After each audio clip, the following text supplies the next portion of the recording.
Hello guys! Welcome back to my channel. This is Doc John the Dentist, and for today's video, ang pag-uusapan natin ay Part 2 ng oo, hindi, or pwede. So marami kasi ang nagkagusto doon sa ating previous video na kung saan nagpakita tayo ng iba't ibang klase ng picture at in-identify natin kung ano bang treatment option ang pwede natin gawin doon sa may mga sira, may bulok, or may mga caries ng ngipin. So for this video, iba-iba na namang set ng pictures ang ipapakita natin at bibigyan natin ng treatment option ang mga ngipin na to. So if you want to learn more, stay tuned, finish this video.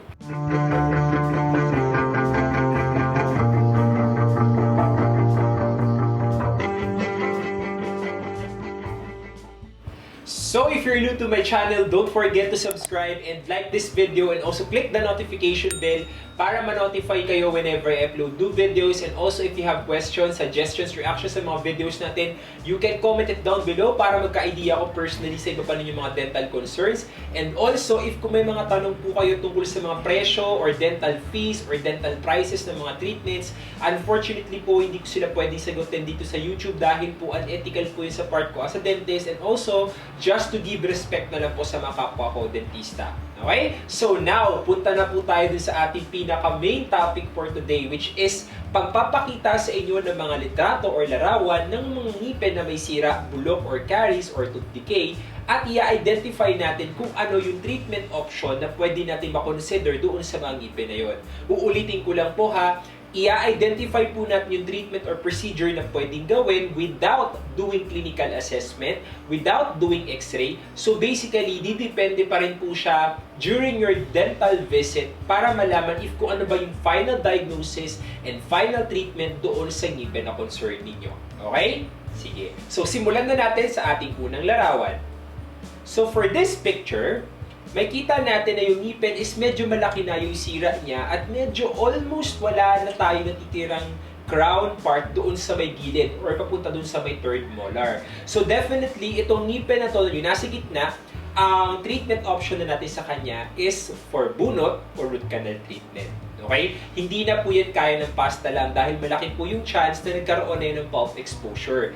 Pero pagka ganyang klase na sira ng ipin, technically, pwedeng hindi jacket crown yung gagawin sa kanya. Meron tayong mga tinatawag na inlays and onlays. Okay, ano ba yung inlay and onlay? So, ganito po yung itsura ng inlay and onlay. So, pagka ganyan po kasi, mas less invasive siya at hindi naman kailangan i-prepare ng buo yung ngipin for crown or para malagyan siya ng porcelain or metal or gold or anything na pang final restoration sa kanya. But definitely, bago siya gawa ng ganung klase ng treatment, kailangan muna mag-undergo ng ngipin ng root canal therapy or root canal treatment before natin siyang i-final restore with inlay, onlay, crowns, or kung anong mang option ang gusto ninyo. Pero if kung out of budget, then definitely ang option natin for that one is tooth extraction or bunot. Okay? Next picture. Sa next picture naman na to, makita natin na yung sira niya is nasa may gitna or nasa leeg ng ipin. So, ang tawag natin dyan in dental term is class 5 caries or abrasion. So, definitely, pagka ganyang sira, kayang-kaya pa po yan pastahan. Kung makikita rin ninyo, sa ngipin na to, meron na siyang old na pasta or old restoration, pero na fracture or nabasag. Possibly, pwedeng hindi natin natatanggal yung habit natin ng pagbabrush ng madiin or pwedeng nag-night grinding tayo sa gabi na nag-cause kung bakit nababasag or nagka-fracture yung ating mga sira sa ating leeg ng ipin. So, ang tawag natin sa ganyan, like for example, meron na siyang old restoration or pasta or nagkaroon uli ng sira, ang tawag po natin doon is recurrent caries. So, pwede pa naman po nating ayusin ito at para matanggal din yung discoloration or yung itim-itim, pero I suggest if pag maka-observe na tayo ng mga recurrent caries or bumalik na sira dahil may mga old restoration na nabasag or na-fracture, kailangan po natin ito agad ipaayos dahil very prone po itong pumasok sa loob, which may lead to a more serious problem. Okay? So, kaya pa po yung pastahan. Okay? Next picture. Okay, this one, same din siya nung previous picture natin, pero hindi naman siya sa leeg ng ipin. Merong pasta na nagkaroon ng tinatawag na recurrent caries. This one is a molar tooth na kung saan yung sira naman niya is nandoon sa may mga periphery or gilid ng pasta. We have to take note po, ang ating composite filling or yung tooth-colored na pasta is nagkakaroon niya ng micro-shrinkage over time. Lumiliit po talaga siya. Hindi po natin talaga may iwasan. Like, compare mo naman siya dun sa amalgam na pasta, nag-expand naman yun over time. Yung composite filling, nag-shrink naman siya over time. So, kaya very prone sa mga micro-leakage yung ating composite filling, which may lead sa mga ganitong klase ng recurrent na caries. So, pag meron na po tayo na-observe na ganyang mga itim-itim sa gilid ng ating pasta, then definitely, kailangan na po natin itong ipaulit. Pero take note, may mga cases kasi na pag medyo mahilig tayo sa mga stainy foods, or ninigarilyo tayo, or mahilig tayo sa coffee, pwedeng stain lang po yung mga nasa gilid na yan. Dahil nga may mga common scenario na ang ating pasta is nag-shrink, so humisiksik lang yung mga stain doon. Pero I suggest ipa-check nyo pa rin siya para malaman if kung kailangan na bang ulitin yung pasta, or pwedeng linisin lang or i-polish lang yung pasta para matanggal yung mga ganitong klase ng dumi or discoloration sa ngipin. Okay? Next picture. So, makita natin sa ngipin na to is para siyang may itim sa gitna or para siyang may linyang itim sa gitna. Normally, kailangan muna natin ma-identify if kung yung itim ba niya sa gitna is hindi siya vertical fracture or hindi naghiwala yung ngipin sa gitna. Pag wala po tayong vertical fracture, normally, wala tayong mararamdaman discomfort pag kinakagat natin yung ngipin. So, for example, may nakita po kayo parang linyang itim sa inyong mga ngipin sa harapan. Tapos, pag kinagat nyo yung ngipin, nag-contact siya sa lower teeth ninyo, wala namang discomfort or pain, chances, hindi naman po siya vertical fracture or hindi umabot yung fracture niya sa pinaka-tip or nerve ng ipin. So, pwedeng nasa enamel surface lang siya ng ipin. Common na nagkakaroon ng mga ganitong klase ng vertical na linya sa harapan ng ipin is if kung mahilig tayong minom ng malamig tas biglang mainit.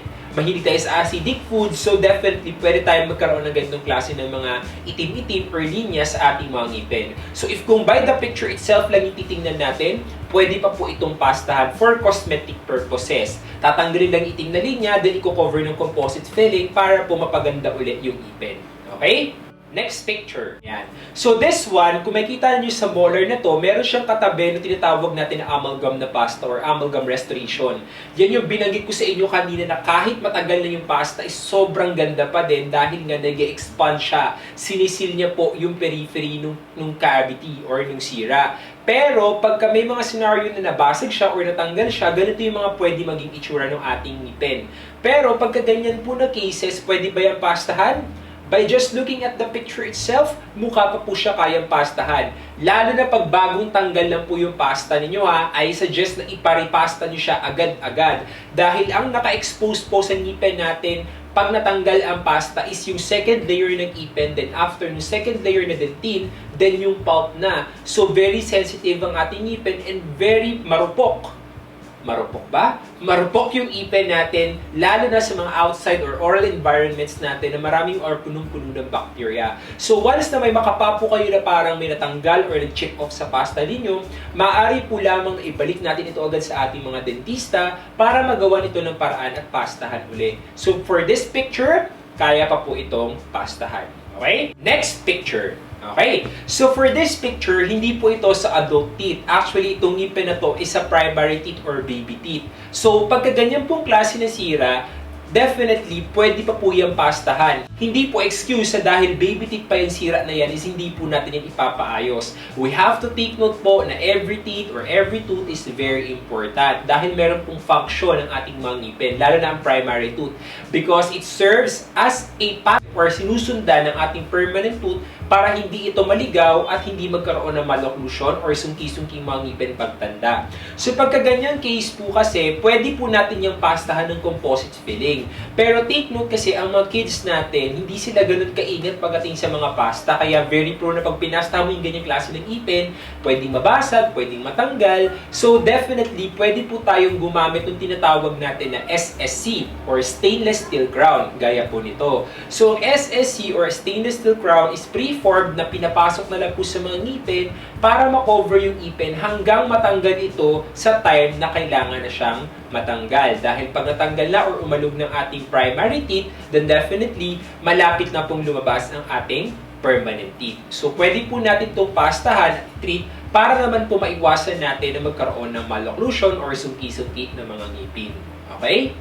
Next picture. Ayan. So, itong ngipin naman po na ito is meron siyang mga itim-itim or meron siyang parang mga sira sa harapan.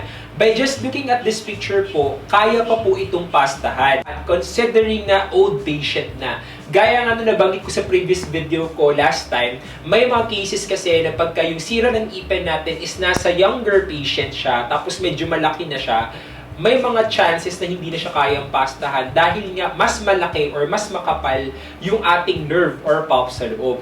As we grow old, mas lumilipis po kasi ang pulp natin, kaya mas malaki yung tsansa na kinakaya ng ngipin makarecover sa mga treatment na pasta, even if malaki na yung sira ng ngipin. So for this tooth po, na-aggravate lang yung gantong sira ng ngipin with nicotine stain or pag naninigarilyo, kasi po hindi nagkakaroon ng healing yung ngipin, lalo na pagka merong nicotine stain. So lalo pa siyang lumalala ng lumalala pag mahilig po tayong manigarilyo or nagsisigarette smoking. Pero by just looking at this picture, mukha pa po itong kayang pastahan.